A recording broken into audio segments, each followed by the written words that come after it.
Welcome guys, welcome to our channel Learners Hub. आज हम आपके लिए एक नई वीडियो लेकर आए हैं जिसमें हम आज समझेंगे बच्चों इंटीग्रल्स के बारे में। किसके बारे में?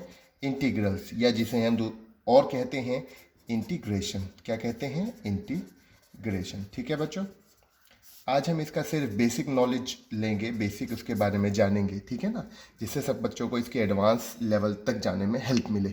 ओके, तो इसे पढ़ने से पहले हमें दो तीन चीज़ें समझनी पड़ेंगी कि इंटीग्रेशन पढ़ने का मतलब है कि आपको डिफ्रेंशिएशन आता है। क्या आता है? डिफ्रेंशिएशन। ठीक है ना, हम इतना ये मान के चलेंगे कि आपको इतना आता है, क्योंकि इसी का नेक्स्ट लेवल है इंटीग्रेशन। डिफ्रेंशिएशन पढ़ने के बाद ही हम इंटीग्रेशन की तरफ जाते हैं। क्यों जाते हैं? क्योंकि मान लीजिए हमारे पास कोई एक नंबर है, क्या है? एक्स स्क्वायर है। ठीक है बच्चों, उसे जब मैं डिफ्रेंशिएट करूंगा, क्या करूंगा बच्चों? डिफ्रेंशिएट। ठीक है ना, तो क्या आएगा हमारा 2x, और जब मैं 2x को इंटीग्रेट करूंगा तो वो हमें मिलता है एक्स स्क्वायर। ठीक है, कहने का मतलब ये दोनों क्या है? ऑपोजिट हैं एक दूसरे के। यानी डिफरेंशिएट का उल्टा क्या है? इंटीग्रेट, और इंटीग्रेट का उल्टा क्या है? डिफरेंशिएट। डिफरेंशिएट यानी अलग अलग करना, उसे छोटा करना। इंटीग्रेट यानी उसे बढ़ाना, उसे ज़्यादा बनाना। ठीक है, ये चीज़ है। ओके, तो इसे समझने से पहले हम एक छोटा सा मान लीजिए, अगर हम बेसिक इसका फॉर्मूला देखें, कोई भी फॉर्मूला देखने से पहले आप साइन देख लीजिए। इंटीग्रेशन का साइन होता है बच्चों ये। ठीक है, आप इसे इलोंगेटेड एस भी कह सकते हैं। ठीक है ना, थोड़ा सा बड़ा है, और एस का उल्टा है, मिरर व्यू है उसका। ठीक है ना, ऐसे इलोंगेटेड है, ये थोड़ा सा बड़ा भी है, तो इसे हम मान लेते हैं। ठीक है, अच्छा मान लीजिए, मान ले कि मैं फॉर्मूला लिखूं कुछ भी, हमें एक्स का क्या करना है? इंटीग्रेशन करना है। किसके रिस्पेक्ट में? D x. ठीक है, तो इसका जो आंसर आएगा वो आता है एक्स स्क्वायर अपॉन 2 प्लस सी। ध्यान रखिएगा बच्चों, इंटीग्रेशन में हम हमेशा सी का यूज़ करते हैं। सी का यूज़, पहले बात तो सी है क्या? सी है बच्चों कांस्टेंट। क्या है? कांस्टेंट। ये हमेशा ध्यान रखिएगा। और सी का यूज़ क्यों करते हैं उसे समझने के लिए हम एक छोटा सा क्वेश्चन देखेंगे। ठीक है, मान लीजिए हमारे पास दो इक्वेशन है बच्चों, कुछ भी, y equals to X square plus 3 और y equals to X square, दो हैं हमारे पास। ठीक है ना, अब मैं पहले यहाँ पर D Y by D X यानी उसे डिफ्रेंशिएट करता हूँ, तो क्या आएगा इसका आंसर? इसका जो आएगा वो आएगा 2x, और इसका D Y by D X करूँगा तो क्या आएगा? 2x। ठीक है, कोई दिक्कत तो नहीं। अब अगर मैं इसका इंटीग्रेशन करने लगूँ ना बच्चों, 2x का इंटीग्रेशन करने लगूँ, और इधर भी 2x का इंटीग्रेशन करने लगूँ, ठीक है, दोनों देखो अलग इक्वेशन चल रही हैं अभी, इसका आंसर आएगा एक्स स्क्वायर और एक्स स्क्वायर। ठीक है, अब समझने वाली बात क्या है, हमने अभी यहाँ पर c नहीं लिखा है और ना यहाँ लिखा है, पर मान लीजिए हम नहीं लिखते, तो यहाँ तो हमारा आंसर मैच हो रहा है ना। मैंने आपको क्या बोला? इसका इंटीग्रेट करेंगे ये आना चाहिए, इसका डिफरेंशिएट करेंगे ये आना चाहिए। यानी अगर मैं इस नंबर का डिफरेंशिएट करूँ ये, और इसका इंटीग्रेट करूँ, तो सेम नंबर आना चाहिए, सेम वेरिएबल या सेम आपका क्वेश्चन जो हमारे पास आया था वो ही आना चाहिए। बट यहाँ पर तो आ रहा है, और यहाँ पर हमने सी भी नहीं लगाया, बट यहाँ पर क्या वही आंसर आ रहा है हमारा? नहीं सर, वहाँ नहीं आ रहा है। इसीलिए हम आंसर में हमेशा सी लगाते हैं, ये ध्यान रखिएगा। ठीक है, सी लगाना क्यों ज़रूरी है? यहाँ पर जैसे क्या है, इस इक्वेशन में सी की वैल्यू क्या हो गई? 3, और यहाँ पर सी की वैल्यू क्या हो गई? 0। भले ही सी यहाँ पर 0 है, कोई दिक्कत नहीं है उससे, हमने लगाया, हमारा काम वहाँ तक होना चाहिए, हम लगा के आने चाहिए। क्योंकि क्या होता है, कभी कभी कुछ कांस्टेंट ऐसे होते हैं जो इंटीग्रेशन के वाया हम फाइंड नहीं कर पाते, बट डिफरेंशिएशन में हमें दिए होते हैं वो, तो उसके लिए हमें सी लगाना ज़रूरी है। ठीक है बच्चों, इतना समझ में आपको आ गया होगा। अब हम देखते हैं इसके बेसिक फॉर्मूलाज। क्या देखते हैं? फॉर्मूलाज बच्चों इंटीग्रेशन के पढ़ने बहुत ज़रूरी हैं, क्योंकि फॉर्मूलाज नहीं पढ़ेंगे तो हम आगे क्वेश्चन को सॉल्व नहीं कर पाएंगे। क्योंकि क्वेश्चन सॉल्व करने के लिए हमारे पास डिफरेंशिएशन के फॉर्मूले भी होते हैं, इंटीग्रेशन के भी होते हैं, दोनों हमें याद होने चाहिए। ठीक है बच्चों, तो हम मान लेते हैं हमारे पास कोई फंक्शन है, कोई भी एक फंक्शन एफ एक्स। क्या है? F x. ठीक है ना, और उसका इंटीग्रेशन क्या करेंगे हम? F x D x. ठीक है ना, ये हमारे पास फंक्शन है एफ एक्स। पहले हम मानते हैं कि कोई भी कांस्टेंट 1 2 3 1.5 2.5 कुछ भी, तो इसका जब हम इंटीग्रेशन करेंगे तो आंसर आएगा हमारा के एक्स प्लस सी। ठीक है जी, सेकंड आ जाइए। सेकंड हमारा मान लीजिए कोई वेरिएबल है एक्स, तो जब इसका इंटीग्रेशन करेंगे तो क्या होता है? एक्स स्क्वायर अपॉन 2 प्लस सी। मान लीजिए मेरे पास एक्स स्क्वायर हो, उसका इंटीग्रेशन करूँ तो एक्स क्यूब अपॉन 3 प्लस सी। कहने का मतलब, मान लीजिए हमारे पास एक्स की पावर n है, हमें पता कैसे चले कि ये आए, तो क्या करते हैं हम, एक्स की जो पावर है उसमें +1 कर देते हैं, और जो नंबर ऊपर होता है ना उसी से डिवाइड कर देते हैं होल को, और प्लस सी। तो ये आपका इंटीग्रेट होने के बाद आता है। ठीक है, कोई दिक्कत तो नहीं इसमें, कोई परेशानी तो नहीं। ये तब तक वैल्यू सही है जब तक, कब तक सही है, जब तक ये पॉजिटिव में है। किस में है बच्चों, पॉजिटिव में है। मान लीजिए या नेगेटिव में है, अनटिल एंड अनलेस ये -1 हो, ये ध्यान रखिएगा। ठीक है, बस ये -1 के, मैं आपको लिख के दिखाता हूँ, x इक्वल टू -1 नहीं होनी चाहिए, बस इतना ध्यान रखना। ये केस तब तक चलेगा। ठीक है, कोई दिक्कत तो नहीं भाई। x इक्वल टू 0 है फिर तो आपका कांस्टेंट हो ही गया। बाकी x इक्वल टू x की पावर -2 है तो भी काम कर जाएगा, -3 है तो भी सब जगह काम करेगा, बट x की पावर -1 में काम नहीं करेगा। क्यों, वो मैं बता देता हूँ। उसके लिए एक स्पेशल फॉर्मूला है, x पावर -1 या 1/x, कुछ भी लिख दी, एक ही बात है। ठीक है, तो इसका जो फॉर्मूला आता है वो आता है log x प्लस सी। कोई दिक्कत तो नहीं, ये तो ये आसान है, कोई परेशानी वाली इसमें बात नहीं है। ठीक है, और समझ लीजिए, जैसे आप ट्रिग्नोमेट्रिक फॉर्मूलाज आते हैं, है ना, ट्रिग्नोमेट्रिक आपके वेरिएबल्स आते हैं, जैसे कि हम लेते हैं cos x, ट्रिग्नोमेट्रिक आइडेंटिटीज़ में यूज़ होती हैं कई तरीके से, है ना बच्चों। तो इसका हम क्या करेंगे, मान लीजिए मुझे cos x का इंटीग्रेट करना है, इंटीग्रेशन निकालना है। ठीक है, तो उसका क्या आता है, sin x प्लस सी। मान लीजिए मुझे sin x का निकालना हो तो वो आता है -cos x प्लस सी। कोई दिक्कत तो नहीं। मान लीजिए ऐसे अब यहाँ ले लेते हैं। ठीक है, थोड़े से फॉर्मूले हैं बच्चों, क्योंकि अगर ये आपको याद हो गए ना एक बार फॉर्मूले, तो आपके लिए इंटीग्रेशन बहुत आसान हो जाएगा। ठीक है, बस उसके बाद फिर मेथड समझना है, मेथड समझने के बाद आपको ईजिली वो चीज़ समझ में आ जाएगी। ओके, मान लीजिए कभी कभी आपके पास आ जाता है cos 2x का निकाल के दिखाइए सर, cos 3x निकाल के दिखाइए, sin 5x निकाल के दिखाइए, ऐसे आ जाते हैं। तो हम क्या ले लेते हैं, cos kx ले लेते हैं हम। ठीक है, कोई दिक्कत तो नहीं। तो cos kx का क्या होगा, 1/k पहले हो जाएगा। ठीक है, कोई दिक्कत नहीं। sin kx हो जाएगा और प्लस सी। ठीक है, बस फ़र्क क्या है, जो कांस्टेंट हमारा यहाँ था ना उसे 1/ में कर देना है। अगर ऐसे ही sin kx का लिखूँ मैं तो क्या होगा, -1/k cos kx प्लस सी। वही है फॉर्मूला सेम साइन का, है ना। बस यहाँ क्या हुआ, एक तो k अपॉन रेसिप्रोकल हो गया और माइनस का साइन, वो तो है तो ही है, कोई दिक्कत नहीं उसमें, कोई परेशानी नहीं है। ठीक है, मान लीजिए e की पावर x है, इसका हमें निकालना है, तो क्या होगा, e की पावर x है तो सेम आ जाता है e की पावर x प्लस सी।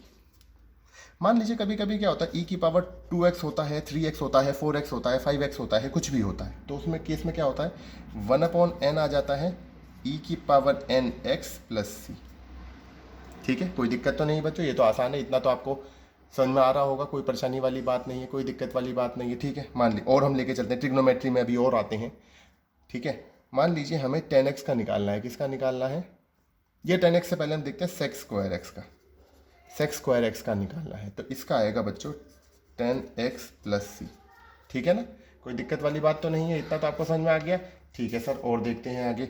मान लीजिए हमें cos स्क्वायर x का निकालना हो, cos स्क्वायर x का निकालेंगे तो उसमें आएगा -cot x प्लस सी। ठीक है जी, कोई दिक्कत वाली बात नहीं। कभी कभी क्या पूछ लेते हैं आपसे, sec x ब्रैकेट में 10x ये हो, तो इसका आंसर क्या आएगा आपका, sec x प्लस सी। ठीक है जी, कभी कभी क्या होता है, cosec x और ब्रैकेट में cot x ये हो गया, तो इसका क्या आएगा, -cosec x प्लस सी। ठीक है जी, तो इस तरीके का फॉर्मूला आपको देखने को मिल जाते हैं, इस तरीके की कई सारी चीज़ें आपसे पूछी जाती हैं। ठीक है बच्चों, यहाँ तक आपको समझ में आ गया होगा। अब इसके बाद थोड़ा सा बच्चों ट्रिग्नोमेट्रिक इन्वर्स के भी फॉर्मूले आते हैं, बट वो हम नेक्स्ट आगे वीडियोस में लेकर आएंगे। उसके लिए अभी आपको इतना इंडेप्थ जाने की जरूरत नहीं है। एक लास्ट फॉर्मूला आपको इस वीडियो में मैं आपको बताना चाहता हूँ, वो क्या है, मान लीजिए कभी कभी क्या होता है, आपके पास कोई कॉन्स्टेंट होता है, उसके पावर x दे दी जाती है।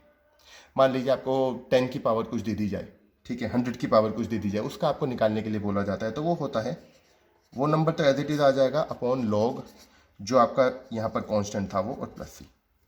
ये फॉर्मूलाज बच्चों याद करने बहुत ज़रूरी हैं आपके लिए, क्योंकि इन्हीं फॉर्मूलाज का यूज़ करके आपके आगे क्वेश्चन सॉल्व किए जाते हैं। कई सारे क्वेश्चंस में हेल्प मिलती है, पूरे तो सॉल्व नहीं होते, उनको सब पार्ट्स डिवाइड करके सॉल्व किए जाते हैं, फिर बाद में उनको एड अप या सबट्रैक्ट किया जाता है, तो उस तरीके से सॉल्व होते हैं। ठीक है, इतना आपको समझ में आ गया। ओके बच्चों, इसे समझने के साथ साथ पहले एक दो एग्जाम्पल देखते हैं, फिर हम आपका आगे क्वेश्चन को लेके चलेंगे, बढ़ेंगे। ठीक है, मान लीजिए हमारे पास कोई एग्जाम्पल है, कोई भी क्वेश्चन है, हम ले लेते हैं कि मान लीजिए हमारे पास हो जैसे कि फॉर एग्जांपल आपको हम एग्जांपल ले लेते हैं, इंटीग्रेट कीजिए x की पावर 5 dx। ठीक है, तो हमने आपको क्या बताया था कि अगर x के ऊपर कोई भी पावर हो, ठीक है, -1 नहीं होनी चाहिए, तो क्या होता है, फॉर्मूला, पहले हम फॉर्मूला देखते हैं। एक्स की पावर n को इंटीग्रेट करते हैं dx के रिस्पेक्ट में, तो क्या होता है x n+1 होता है और n+1 से डिवाइड होता है प्लस c, यही तो बताया था। ठीक है, इसे करते हैं तो ये n है तो n+1 क्या होगा 6, 5+1 6 हो गया, ऐसे ही 6 से डिवाइड प्लस c, आंसर। कोई दिक्कत तो नहीं, कोई परेशानी नहीं। ठीक है, एक इसका रूल समझ लीजिए, 2-3 रूल है। रूल नंबर वन कहता है, मान लीजिए आपके पास कोई क्वेश्चन है ऐसे के एफ एक्स, एक फंक्शन है उसमें कोई कांस्टेंट मल्टीप्लाई हो रहा है, तो हम क्या करेंगे, और उसे इंटीग्रेट करना है आपको, तो हम क्या करेंगे के को कॉमन निकाल लेंगे, फंक्शन को इंटीग्रेट कर देंगे। ठीक है बच्चों, एग्जाम्पल देख लेते हैं इसका, एग्जाम्पल के साथ बताऊंगा बच्चों। अब हर एक क्वेश्चन एग्जाम्पल, हर एक रूल जो है आपका एग्जाम्पल के साथ। मान लीजिए 11x² है जो आपको इंटीग्रेट करना है dx के रिस्पेक्ट में, तो क्या होगा 11 कॉमन आ जाएगा, x² इंटीग्रेट होगा dx के रिस्पेक्ट में। ठीक है, कैसे होगा 11 मल्टीप्लाई बाई, क्योंकि मल्टीप्लाई है, x³ + 3+c, तो आपका आंसर आ गया 11x³ + 3+c, answer. Rule number second आपका कहता है, मान लीजिए आपके पास दो फंक्शन है, क्या है, दो फंक्शन है। ठीक है जी, f(x) है और या तो वो प्लस हो रहे हैं या माइनस हो रहे हैं आपस में। ठीक है, और दोनों के दोनों फंक्शन को इंटीग्रेट करना है हमने dx के रिस्पेक्ट में। तो क्या तरीका है, तरीका ये है कि आप पहले f(x) को क्या करें, इंटीग्रेट करें, प्लस माइनस का साइन जो भी आपका गिवन हो, फिर gx को इंटीग्रेट करें और दोनों को प्लस या माइनस कर दे जो भी आपका साइन गिवन हो। ठीक है, एग्जांपल के तौर पे हम देख लेते हैं क्वेश्चन। मान लीजिए हमारे पास क्वेश्चन है x³ + sin x को इंटीग्रेट करना है x के रिस्पेक्ट में। ठीक है, कोई दिक्कत तो नहीं। ठीक है बच्चों, आगे समझ लेते हैं इसको कैसे होगा। हम क्या करेंगे, दोनों को पहले सेपरेट कर देते हैं, x³ को dx के रिस्पेक्ट में इंटीग्रेट करना है, फिर आपको sin x को dx के रिस्पेक्ट में इंटीग्रेट करना है और बाद में ऐड कर देना, क्योंकि बीच में एडिशन का साइन है। ठीक है, x³ को जब हम इंटीग्रेट करेंगे तो क्या होगा x4 x4/4, क्योंकि हमारा वही रूल चलता आ रहा है अभी इसमें। ठीक है, प्लस c। ठीक है, यहाँ प्लस हो गया। साइन एक्स का क्या था जब हमने इंटीग्रेट करा था बच्चों, अभी फॉर्मूला आपको बताया था। तो साइन एक्स जब इंटीग्रेट होता है तो किस में चेंज होता है, बिल्कुल सही जवाब, -cos x + c में। ठीक है, तो आंसर आएगा आपका, ये ब्रैकेट में रख देंगे, ब्रैकेट में रखना ज़रूरी है क्योंकि दो साइन कभी भी प्लस माइनस के एक साथ नहीं आते। x4/4 -cos x + c, ये आपका आंसर है। अब आप कहेंगे सर एक सी ये था, एक सी ये था, दोनों साइड सी कहाँ चले गए और अब एक सी क्यों है। बच्चों यहाँ पर कुछ कांस्टेंट था, यहाँ पर कुछ कांस्टेंट था, दोनों प्लस माइनस होकर एक सी बन गया। ठीक है, आप चाहें तो दोनों की जगह सिर्फ एक सी भी लगा सकते हैं, वो भी एग्जाम्पल में अभी आपको बताता हूँ, कोई दिक्कत नहीं है। ठीक है, एग्जाम्पल देख लेते हैं। मान लीजिए हमारे पास इसी के टाइप का एग्जाम्पल देखेंगे, हमारे पास एक क्वेश्चन है, एग्जाम्पल एक और देख लेते हैं। ठीक है ना, एग्जाम्पल में क्या है, आपको इंटीग्रेट करना है किसे 3t⁴ -√t dt के रिस्पेक्ट में। ठीक है ना, तो हम क्या करेंगे, हमारा वही रूल है, पहले हम फर्स्ट फंक्शन को करेंगे, फिर सेकंड फंक्शन को, दोनों को सब्ट्रैक्ट कर देंगे। ठीक है, 3t⁴ dt के रिस्पेक्ट में, ठीक है, -√t dt के रिस्पेक्ट में, यही तो था। ठीक है जी, अब आप करिए इसे, कैसे करेंगे, इसको पहले हम 3 कॉमन निकाल लें, बेटर रहेगा हमारे लिए। t⁴ dt के रिस्पेक्ट में माइनस, इस जो रूट है अगर मैं इसे t⁻½ लिख दूं तो कोई दिक्कत है बच्चों, कुछ भी नहीं, क्योंकि रूट की पावर हाफ होती है। ठीक है, 3 एज इट इज़ आ गया, इसे सॉल्व करेंगे t⁵/5, यही तो आएगा। ठीक है, अब माइनस का साइन, कोई दिक्कत नहीं, यहाँ पर हम क्या करते हैं, पावर में +1 करते हैं तो t +1 करेंगे, यानी रफ में करके देख लेते हैं पहले साइड में, छोटा सा हाफ में +1 करेंगे हम, तो क्या हो जाएगा 1 + 2/2 3/2, ये हो गया, पावर 3/2 और अपॉन में 3/2। ठीक है जी, और आप सिंगल यहाँ एक सी लिख सकते हैं, कोई दिक्कत वाली बात नहीं है। दोनों जगह लिखने से बेटर आप एक जगह फाइनल में लिख दे, कोई परेशानी नहीं, कोई आपको गलत नहीं करेगा यहाँ पे। ठीक है जी, तो आपका यहाँ पर आंसर हो गया 3/5 t⁻5 माइनस, अब ये नीचे न्यूमरेटर डिनोमिनेटर दोनों हैं, तो ये जो डिनोमिनेटर है ये ऊपर आ जाएगा, तो ये हो जाएगा 2/3 t⁻3/2 + c, आपका आंसर। समझ में आ गया बच्चों, आई होप आपको यहाँ तक समझ में आ गया होगा। थोड़ा सा आपको हल्का सा यहाँ पर कंफ्यूजिंग लग रहा होगा क्योंकि कैसे हुआ है ये कैसे नहीं, तो मैं आपको एक छोटा सा इधर बता देता हूँ। होता क्या है, मान लो a/b है, फिर होल c/d है, तो क्या होता है, c तो a से मल्टीप्लाई होता है और b c से हो जाता है। कहने का मतलब ऊपर का न्यूमरेटर और नीचे का डिनोमिनेटर आपस में मल्टीप्लाई, और नीचे का न्यूमरेटर और ऊपर का डिनोमिनेटर आपस में मल्टीप्लाई। ठीक है ना, तो ऐसे ही हमने क्या, इसमें डिनोमिनेटर तो था ही नहीं, तो हम नीचे तो कुछ मल्टीप्लाई करते ही नहीं, इसे हमने नीचे के डिनोमिनेटर से ऊपर मल्टीप्लाई कर दिया। ठीक है बच्चों, इतना समझ में आ गया, कोई दिक्कत तो नहीं इसमें। कोई परेशानी नहीं है, ठीक है। एक आध क्वेश्चन और देख लेते हैं बच्चों इसी तरीके से। कैसे देखते हैं, मान लीजिए एग्जाम्पल देख लेते हैं, ठीक है ना। एग्जाम्पल ईजी है, आप देखिएगा। आप कोशिश कीजिएगा कि 1 सेकंड के लिए आप वीडियो पॉज करें और उसके बाद खुद करके देखें, ठीक है। प्लीज़ इट्स अ रिक्वेस्ट, आपको भी सॉल्व करना आएगा, आपको पता लगेगा कहाँ आप गलत कर रहे हैं, ठीक है ना। प्लीज़ 1 सेकंड के लिए वीडियो पॉज कीजिए, सॉल्व कीजिए और मैच कीजिए कि हमने वैसे ही किया है, ठीक है स्टूडेंट्स। आइए हम सॉल्व करते हैं इसे। पहले हम क्या करते हैं, हम इसे इंटरनली सॉल्व कर लेते हैं, ठीक है बच्चों। अगर मैं इसका एलसीएम अलग कर दूँ तो कुछ इस तरीके से हो जाएगा, ये 1/x² dx। अब इसे सॉल्व करेंगे तो ये हो जाएगा x - 1/x² dx और इंटीग्रेट करना है, ठीक है ना बच्चों। आगे नेक्स्ट स्टेप में अब इनका दोनों का इंटीग्रेशन अलग करते हैं हम, तो x dx के रिस्पेक्ट में इंटीग्रेट हो रहा, -1/x² dx के रिस्पेक्ट में इंटीग्रेट होगा, ठीक है जी। सॉल्व कर लेते हैं। x को इंटीग्रेट करेंगे तो क्या आएगा, x²/2, ठीक है, माइनस। अब इस इंटीग्रेशन को पहले साइन ऐसे ही लगे रहने दीजिए, क्योंकि हम यहाँ पावर को पहले माइनस में चेंज कर लेते हैं, तो आपके लिए इजी रहेगा थोड़ा सा बच्चों, ठीक है ना। कोई दिक्कत तो नहीं। इसको एक बार यहाँ देख लीजिए, मैं यहाँ छोटा सॉल्व कर देता हूँ, छोटा सा क्वेश्चन है बस, इसी पे हो जाएगा, तो आपको आसानी रहेगी एक ही पेज से पढ़ने में, ठीक है। तो ये हो गया x² माइनस, अब ये देखिए मैंने क्या बोला था, पावर में +1 करना है, तो -2, ठीक है ना। मान लीजिए मैं यही करूँ, -2 + 1, तो क्या हो गया, -1 हो गया। तो x की पावर -1 और अपॉन में -1 प्लस c लगा दीजिए, कोई दिक्कत तो नहीं है। It implies x²/2 minus minus plus हो गया, और ये x की पावर -1 यानी 1/x लिख दूँ इसे बच्चों, प्लस c, आपका आंसर। इजी है, कोई दिक्कत वाली बात नहीं है। हमने सिर्फ सेपरेट करा थोड़ा थोड़ा सा, कोई दिक्कत नहीं, इजीली आपसे क्वेश्चन सॉल्व हो जाएगा, ठीक है ना। एक बच्चों आपको ट्रिग्नोमेट्री का क्वेश्चन और मैं करके दिखा देता हूँ, जिससे आपको समझ में आ जाए कि उस टाइप के क्वेश्चन हम कैसे सॉल्व करते हैं। मान लीजिए हमें क्वेश्चन लेते हैं, क्या हम करते हैं सॉल्व, जैसे कि 1 - sin x upon cos² x dx, ठीक है बच्चों, कोई दिक्कत तो नहीं, हमें इसे सॉल्व करना है, ठीक है। एग्जाम्पल हमने ले लिया है ये। हम क्या करेंगे, सबसे पहले इसे थोड़ा सा बच्चों अलग कर लेते हैं, वही एलसीएम अलग कर लेते हैं। तो 1/cos² x minus sin x upon cos² x dx, ठीक है जी। ओके, यहाँ पर आ जाइए। इससे हमें क्या पता चलता है, 1/cos² x को मैं sec² x लिख सकता हूँ, ठीक है ना, माइनस। अब इसको, अब आप देखिए, sin x upon cos x multiply by cos x ऐसे लिख सकता हूँ। अब sin x और cos x तो बन गए बच्चों tan x, और अपॉन में जो cos x है वो बन गया sec x, है ना, tan x into sec x।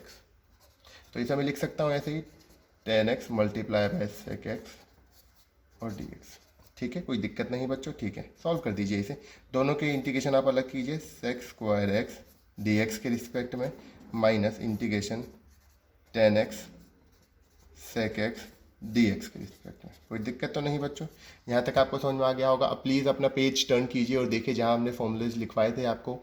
हमने क्या बताया था, sec² x अगर dx के रिस्पेक्ट में इंटीग्रेट होता है तो उसका आंसर क्या आएगा, tan x आएगा। और आपको बताया था कि अगर tan x multiply by sec x dx के रिस्पेक्ट में इंटीग्रेट होता है तो क्या आएगा, sec x आएगा, सॉरी, ठीक है। और दोनों के बीच में माइनस का साइन था और कॉन्स्टेंट प्लस में, आंसर बच्चों, ठीक है बच्चों। अभी तक इजी पार्ट चला है, हमने सिर्फ आपको बेसिक फॉर्मूलाज बताए हैं, बेसिक 2-3 क्वेश्चन एग्जांपल आपको कराए हैं, जिससे आपका कंसेप्ट क्लियर हो सके, ठीक है। आई होप आपको ये पढ़ाया हुआ समझ में आया होगा, मेरी वीडियो पसंद आई होगी। अगर आपको पसंद आई है तो प्लीज़ इसे शेयर कीजिए अपने दोस्तों के साथ, अपने जानकारों के साथ, जिन्हें भी ज़रूरत है वो प्लीज़ इसे पढ़ें। एक बहुत अच्छा इनिशिएटिव हमने शुरू करा है, और आई होप आपका प्यार और आपकी सपोर्ट मुझे मिलेगा और हम इस चैनल को बहुत आगे तक लेके जाएंगे। Thank you so much.